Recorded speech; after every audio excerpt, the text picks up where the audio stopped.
Hi, this is Joe again with another review. Saying in this video, we'll be discussing the 2007 film, The Invasion, starring Nicole Kidman and Daniel Craig. Of course, this is actually the fourth film of pretty much the same story, which of course, and also the third remake, I should mention, of The Invasion of the Body Snatchers. Which of course, the original film came out in 1956 and it's a science fiction classic. And that movie should be, shown again someplace. But I can't remember the last time it was on either regular television, on either regular TV or on Svengoolie or. So I think the last time I saw it on TV was like 15 years, 2004, on the Sci-Fi Channel either. But anyway, getting off topic. Well, like I said, there's also the third remake of the same thing. This is like when the store was born. Like every 10 to 20 years, they got remake Invasion of the Body Snatchers. Same thing with Star Wars Born. They gotta have like 4 different versions of this thing. Of course, eventually we're going to get to the Star Wars Born remake, hopefully, eventually. But I'm sticking to The Invasion right now. And like I said, it stars Nicole Kidman and Daniel Craig. Pre-James Bond Daniel Craig in this film. Of course, it's pretty much the same plot. Except for one twist in it, which I want to mention. Of course, it stars Nicole Kidman as Dr. Burnell. Actually, they also keep the same name. Instead of being a general practitioner like Kevin McCarthy was in the original film back in the 50s, she plays a psychiatrist. But all of a sudden, people started changing, and there was like this crazy, what they call a crazy flu bug. That's how it was described in the film. Described how people transform into, getting rid of all their personalities and stuff. And of course, in the other movies, like from Sea Pods, this time it's like a virus that came from outer space and started affecting people, kind of like the flu. That's what they call it, a new flu bug. And you see people getting injected, and how the thing is transformed, transmitted from person to person, was kind of like a flu bug. And all you do is spit venom on somebody, and eventually they get affected, and they transfer into a mummified state while they're sleeping, and then when they would normally wake up, they transform. So you have the no sleep thing going on in this movie as well.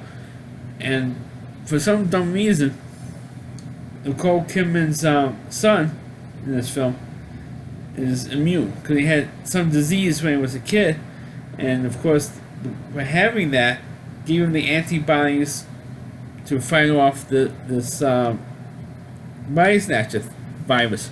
So, but eventually, the majority of the people in the world were getting affected by this thing, and of course, the wars were stopping. The United States was pulling out of Iraq and Afghanistan, and peaceful on the road. No, they had no problems because no emotions, so they had no wars. But it's like transforming people for what they were. So, but because Nicole Kidman's son had this virus, had the antibodies, now Nicole Kidman works with a group of scientists who weren't infected yet. Said, "Hey, got an idea? Why don't we come up with use my son, create some antibodies, and you get rid of this thing. You can spray, you use spray for mosquitoes, spray the people, and they'll get cured."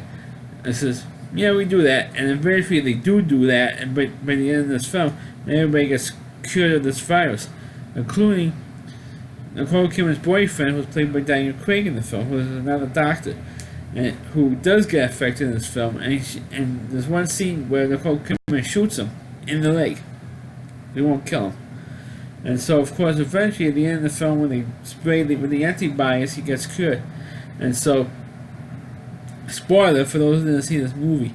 Well, it's kind of a little bit of a different twist to this thing, because unlike the other versions, and there was also a version in the 90s called Body Snatchers, starring Gabrielle Anwar from Scent of a Woman. Now, those of you who don't know who she was She was the actress, or the young woman who dances the tango with Al Pacino in Scent of a Woman. She starred in the 90s remake of Invasion of Body Snatchers. It was just called Body Snatchers in that one. So of course they used Body Snatchers in that film, so they just used Invasion in this thing. But it's like the same plot all over again. I mean, why is it necessary to make another remake of Invasion of Body Snatchers? I mean, it's totally unnecessary. They had a pretty successful remake in the 70s. Starring Donald Sutherland, Jeff Goldblum, and Veronica Cartwright, which I should mention that Veronica Cartwright does make an appearance in this remake. So it's kind of like a little bit of a homage to Victoria Cartwright for being in the 1970s remake. But and she does do the same thing, Veronica Cartwright does, the same thing that Kevin McCarthy does, and Nicole Kidman does the same thing, but running around in the cars in the middle of the street yelling, "The hero really, you're next routine," which was supposed to be the original ending of the original Invasion of Body Snatchers. But I mean, this film is like it's like the Star is Born remake with Lady Gaga. It's totally unnecessary to make this movie a fourth time. And I won't be surprised if about 10 years from now you're going to have another remake of Invasion of Body Snatchers. I mean, it's like, how many times can they remake the same damn movie? And the reason why that is because the writers and the screenwriters in Hollywood have no originality, and they always say, "Oh, let's do it every 20 years, let's make another remake."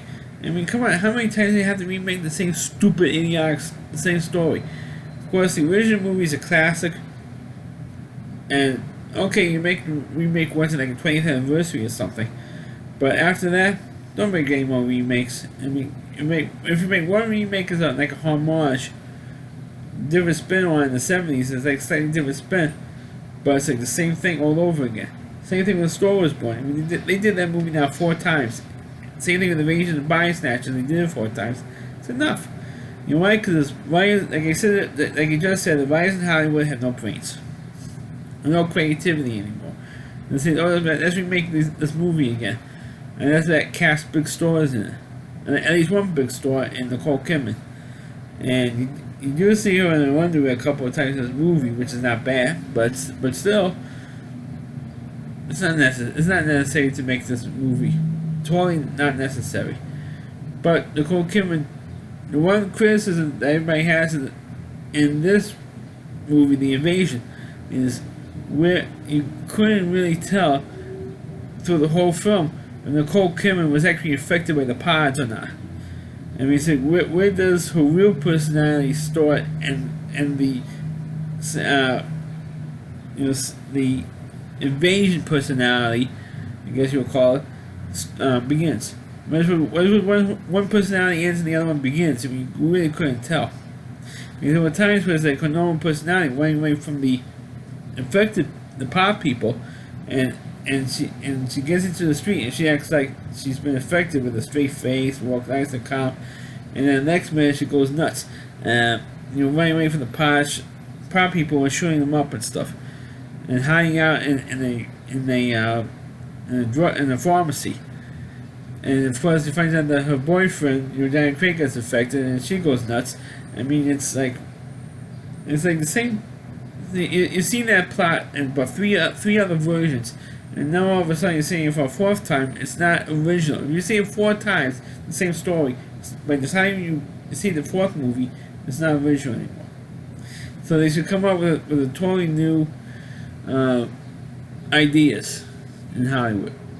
So that's my review of the movie The Invasion. Please click on the video, please rate it.